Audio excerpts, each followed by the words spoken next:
नमस्कार। आज हम बात करने वाले हैं एक बहुत ही खास सफर के पहले पड़ाव की, प्रेगनेंसी की पहली तिमाही। ये वो वक्त है जब एक नई जिंदगी की कहानी की बस शुरुआत हो रही होती है। तो चलिए साथ मिलकर इस खूबसूरत चैप्टर को समझते हैं। वो पल जब प्रेगनेंसी टेस्ट पर वो दो गुलाबी लाइनें दिखती है ना, सच में कितना मैजिकल होता है ना। एक तरफ तो इतनी खुशी होती है कि सातवें आसमान पर हो, और दूसरी तरफ दिमाग में सवालों की झड़ी लग जाती है। देखिए, ये सिर्फ डॉक्टर के अपॉइंटमेंट्स और टेस्ट्स का टाइम नहीं है। ये तो एक नई कहानी लिखने की शुरुआत है। और इस कहानी का जो पहला चैप्टर है ना, यानी पहली तिमाही, वो सबसे ज्यादा जरूरी है। पता है क्यों? क्योंकि इन्हीं कुछ हफ्तों में अंदर एक पूरी की पूरी दुनिया बन रही होती है। तो चलिए सबसे पहले बात करते हैं उन जरूरी मेडिकल चेक पॉइंट्स की जो ये पक्का करते हैं कि ये सफर बिल्कुल सही ट्रैक पर है। तो लगभग 6 हफ्ते या कहिए 1.5 महीने के आसपास पहली सोनोग्राफी होती है। इसे कहते हैं डेटिंग स्कैन। और ये स्कैन ना दिल को एक अलग ही सुकून लेता है, क्योंकि इसी से पहली बार वो नन्ही सी धड़कन सुनने को मिलती है। साथ ही ये भी कंफर्म हो जाता है कि बच्चा अपनी सही जगह यानी गर्भाशय में सेफ है। ये एक स्कैन कई सारी टेंशन दूर कर देता है। इससे बच्चे की लोकेशन पता चलती है, हार्ट बीट कंफर्म होती है, और हाँ, सबसे जरूरी चीज, डिलीवरी की एक अंदाजन तारीख, जिसे ईडीडी कहते हैं, वो भी पता चल जाती है। ये उन लोगों के लिए तो बहुत ही मददगार है जिनके पीरियड्स रेगुलर नहीं होते। अच्छा, सोनोग्राफी के साथ साथ कुछ ब्लड टेस्ट्स भी होते हैं जो बहुत जरूरी हैं। इनको आप समझ लीजिए कि ये माँ और बच्चे का पहला हेल्थ रिपोर्ट कार्ड है। इन टेस्ट से हीमोग्लोबिन, शुगर, थायराइड लेवल्स और कोई छुपा हुआ इन्फेक्शन तो नहीं है, ये सब कुछ चेक हो जाता है। फिर पहली तिमाही के बिल्कुल आखिर में एक और बहुत जरूरी स्कैन आता है, एंटी स्कैन। ये स्कैन बच्चे में डाउन सिंड्रोम जैसे कुछ जेनेटिक रिस्क का पता लगाने में हेल्प करता है। तो डॉक्टर जो भी डेट दे ना स्कैन के लिए, उसे प्लीज मिस मत कीजिएगा। ओके, तो मेडिकल चेकअप्स की बात हो गई। अब आते हैं उस चीज पर जो इस सफर में माँ और बच्चे दोनों के लिए फ्यूल का काम करती है, और वो है सही खाना पीना। याद रखिए, अब खाना दो लोगों के लिए है। इस टाइम पर ना कुछ चीज़ों से थोड़ी दूरी बनाना अच्छा रहता है, जैसे बहुत ज़्यादा ऑयली और मसालेदार खाना, क्योंकि उससे एसिडिटी हो सकती है।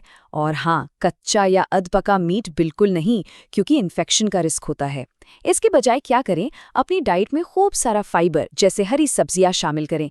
दिन भर पानी पीते रहें, और एक साथ बहुत सारा खाने के बजाय हर थोड़ी देर में छोटा छोटा हेल्दी मील लेते रहें। पहले तिमाही में शरीर ना कई नए तरीकों से बात करना शुरू कर देता है। तो ये समझना बहुत जरूरी है कि कौन से इशारे नॉर्मल हैं और कब हमें डॉक्टर से बात करनी चाहिए, ताकि टेंशन लेने के बजाय इस बदलाव को एंजॉय किया जा सके। और एक सवाल जो लगभग हर किसी के मन में आता है कि ये जो सब कुछ नया नया महसूस हो रहा है, क्या ये नॉर्मल है? तो सुनिए, ब्रेस्ट में थोड़ा भारीपन या दर्द, दिन भर थकान लगना, पेट में हल्की सी ऐंठन, ये सब ना पहली तिमाही के बहुत ही कॉमन मेहमान है।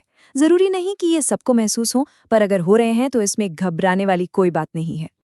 अच्छा, अब उन वार्निंग साइंस की बात करते हैं जिन्हें बिल्कुल भी इग्नोर नहीं करना है। और हाँ, ये जानकारी डराने के लिए नहीं है, बल्कि आपको और ज्यादा अवेयर और एम्पावर्ड बनाने के लिए है। अगर दर्द के साथ ब्लीडिंग या स्पॉटिंग हो, वॉमिटिंग इतनी ज्यादा हो कि कुछ भी पेट में ना टिक रहा हो, या फिर यूरिन पास करते समय जलन हो, तो ये वो रेड फ्लैग्स हैं जिन्हें सीरियसली लेना है। ऐसा कुछ भी हो तो प्लीज बिना देर किए अपने डॉक्टर को फोन करें। ठीक है, अब बात करते हैं डेली रूटीन की। एक ऐसा रूटीन बनाना जो इस खूबसूरत पर थोड़े चैलेंजिंग फेज में आपका सपोर्ट सिस्टम बने, ये बहुत जरूरी है। मॉर्निंग सिकनेस, इससे डील करने के लिए कुछ सिंपल सी ट्रिक्स हैं, जैसे सुबह उठते ही बिस्तर पर ही कुछ सूखा खा लें, टोस्ट या कोई बिस्किट।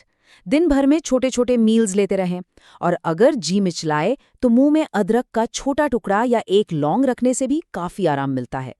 और हाँ, पानी पानी को तो अपना बेस्ट फ्रेंड बना लीजिए।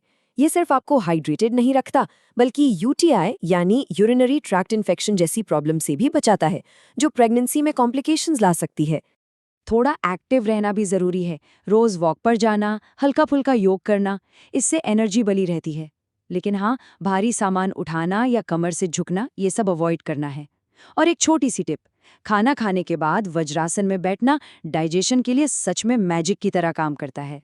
याद रखिए, शरीर इस वक्त एक बहुत बड़ा और खूबसूरत काम कर रहा है, तो उसे आराम देना टॉप प्रायोरिटी होनी चाहिए। कोशिश करें कि रात में 8 घंटे की अच्छी नींद लें और दिन में भी कम से कम 2 घंटे का रेस्ट जरूर निकालें।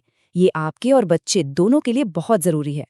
तो चलिए, अब आते हैं सबसे जरूरी बात पर, जो है इस पूरे सफर को दिल से अपनाना और अपना खूब सारा ख्याल रखना। ये वक्त सिर्फ डॉक्टर की चेकलिस्ट पर टिक लगाने का नहीं है। ये टाइम है खुद को पैम्पर करने का, अपनी पसंद की चीजें करने का और इस खूबसूरत एहसास को पूरी तरह से जीने का। तो जाते जाते बस एक सवाल छोड़कर जा रही हूँ। आज इस सफर में खुशी का एक छोटा सा पल ढूंढने के लिए आप अपने लिए क्या कर सकते हैं, इस पर सोचिएगा जरूर।